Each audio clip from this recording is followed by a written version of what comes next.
ጥር 14 እኩለ ሌሊት ማለትም ዛሬ ከሌሊቱ 6 ሰዓት ከ46 በኢትዮጵያ በተለያዩ የሀገራችን ክፍሎች 4.9 በሬክተር ስኬል የተመዘገበ ከፍተኛ የመሬት መንቀጥቀጥ መከሰቱን የጀርመን ጂኦ ሳይንስ አረጋግጧል።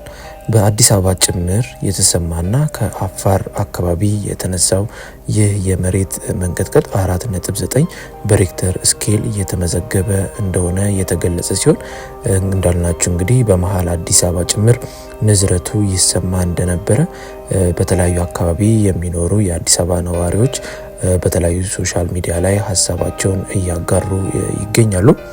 በኢትዮጵያ በአዋሽ አርባ አካባቢ ጀምሮ እንግዲህ 6 ሰዓት ከ46 ላይ ተከስቷል በተባለው የመሬት መንቀጥቀጥ በ10 ኪሎ ሜትር ጥልቀት ውስጥ 4.9 በሬክተር ስኬል ነው ቢባልም ነገር ግን ነዋሪዎች እንደገለጹት የተሰማው ድምጽና ንዝረት ከዛም በላይ ሊሆን እንደሚችል እንደዚሁም የጀርመን ጂኦ ሳይንስም ከሰዓታት በፊት ባወጣው መረጃ የመሬት መንቀጥቀጥ 4.9 የሚለው የተወሰኑ ለውጦች ሊኖሩ እንደሚችሉ ጭምር በሚቀጥሉ ሰዓታት ውስጥ ትክክለኛው መረጃም ይፋ እንደሚደረግ ተገልጿል። የአዲስ አበባ ከተማ ነዋሪዎች ግን ጀርመን ፉሪ አካባቢ በተለይ ከባድ ንዝረት ተሰምቶናል። ሀያት 49 አካባቢ ደግሞ መንቀጥቀጡ ትንሽ ጠንከር ያለ ነበረ፣ መስኮቶች ሁሉ ሲንቀሳቀሱ ነበረ፣ የተወሰነ ከባድ ድምጽም ስንሰማ ነበረ ብለው ሀሳባቸውን ሲያጋሩ ተመልክተናል።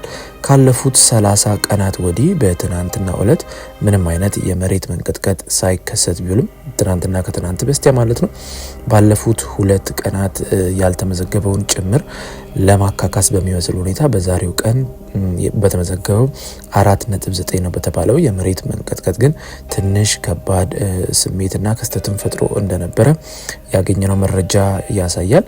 የመሬት መንቀጥቀጡ ከአፋር እስከ መሃል አዲስ አበባ በከባድ ሁኔታ እየተሰማ ሲሆን ባለፉት 7 ቀናት ውስጥ 17 የመሬት መንቀጥቀጦች እንደዚሁም ባለፈው ወራት ደግሞ 144 ያህሉ ተከስተዋል። 10ሩ ግን ከ5 በላይ በሬክተር ስኬል የተመዘገቡ ሆነው ታይተዋል።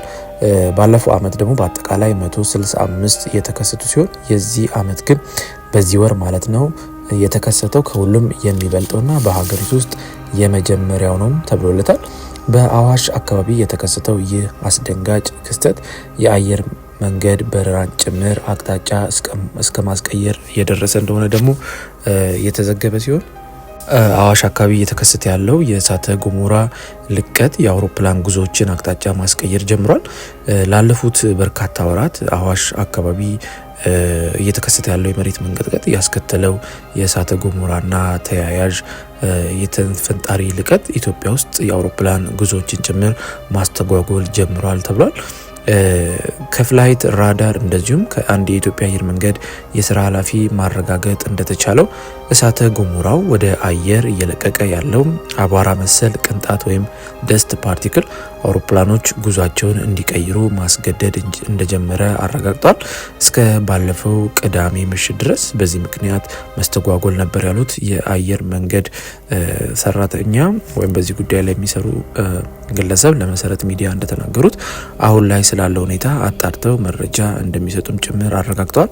ክስተቱ በትናንትናው ዕለት አንድ ከአዲስ አበባ ወደ ዱባይ ሲበር የነበረ የበረራ ቁጥር ኢኬ 724 የሆነ የኤሚሬትስ አየር መንገድ አውሮፕላን የበረራ መስመሩን ቀይሮ ወደ ሰሜናዊ ኢትዮጵያ ሲጓዝ ፍላይ ራዳር ላይ ተመልክተናል፣ ምስሉም ይታያል ሲሉ አረጋግጠዋል። በተመሳሳይ በትናንትናው ዕለትም ሌላ እንደዚሁ በረራ ላይ የነበረ አውሮፕላን ከጅጅጋ እስከ ሀርጌሳ አዲስ አበባ ሲበሩ አቅጣጫ እንዲቀይሩ እንዳደረገም ተናግረዋል። በዓለም ዙሪያ የሚከሰቱ የእሳተ ገሞራ ፍንዳታዎች ወደ አየር የሚለቋቸው ቅንጣቶች በተለያየ ጊዜ በረራዎችን ከማስተጓጎል አልፈው እስከነጭራሹም ሲያሰርዙ ተስተውሏል። የዛሬ 15 ዓመት ገደማ በአይስላንድ የተከሰተ የእሳተ ገሞራ ፍንዳታ 100,000 በረራዎችን አስተጓጉሎ የነበረ ሲሆን ይህም ከሁለተኛው የዓለም ጦርነት ወዲህ ከፍተኛው የአቪዬሽን መስተጓጎል ሆኖ ተመዝግቧል። እንግዲህ ውድ የይሁ ሚዲያ ቤተሰቦች እንደሰማችሁት በተለይ በዚህ ወር እጅግ ከባባድ የሆኑ የመሬት መንቀጥቀጦች ነው እየሰማን ያለ ነው። ምንም እንኳን በጣም ከፍ ያለና ከ6 አካባቢ የበለጠ የመሬት በሬክተር ስኬል የተመዘገበ መሬት መንቀጥቀጥ ባንሰማም፣ ነገር ግን እየተደጋገሙ ያሉት በ5 እስከ 5 ባሉት አቬሬጅ ውስጥ በአማካይ ማለት ነው እየተሰማ ያለው ሁኔታ ግን በተደጋጋሚ ከመሆኑ አንጻር ጉዳቶችን ሊያስከትል እንደሚችል ምንም ጥያቄ የለውም። ይህም ደግሞ ሊጨምር የሚችልበት አጋጣሚ አለ። ምክንያቱም በባለፈው ዘገባችን ላይ እንደነገርናችሁ ምስራቅ አፍሪካን ለሁለት በሚሰነጥቀው የአደገኛ ክስተት ላይ የተነሳ በተለይ በዛው አቅጣጫ ላይ በተደጋጋሚ የሚከሰት ከሆነ ጉዳትን ሊያስከትል የሚችል እንደዚሁም በጥንቃቄ ያልተሰሩ ፎቆችን ሁሉ እነሱን ሊደረምስ የሚችል በሰዎች ላይም ጉዳት ሊያደርስ የሚችሉ ነገሮች ሊፈጠሩ ስለሚችል በዘርፉ ያሉ ባለሙያዎች በተለይ በፎቅ አካባቢ ትልልቅ ኮንዶሚኒየሞች ላይ የሚኖሩ ሰዎች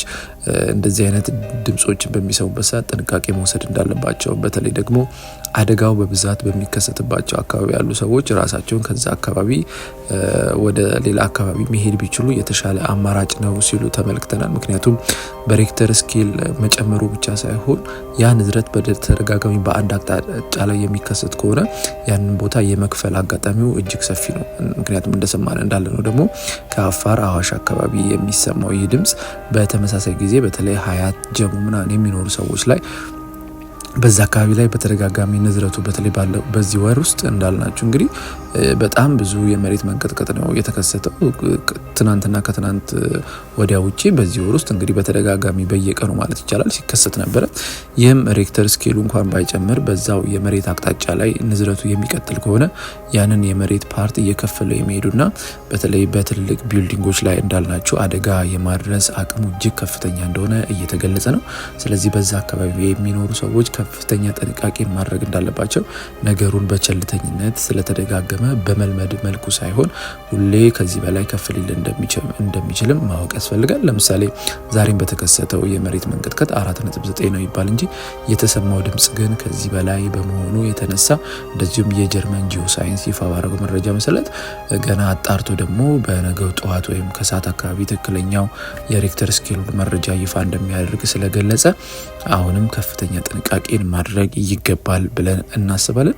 ውድ የይሁን ሚዲያ ቤተሰቦች እንግዲህ ፈጣሪ እግዚአብሔር ኢትዮጵያን ይጠብቅልን፣ ከክፉ አደጋዎች ሁሉ ይሰውርልን እያልን በዛሬ አጠር ባለ መረጃችን ስለተከሰተው የመሬት መንቀጥቀጥ ያቀረብንላችሁ መረጃ ይህን ይመስል ነበረ። ስለተከታተላችሁን እጅግ አድርገን እናመሰግናለን። መልካም ጊዜ ይሁንላችሁ።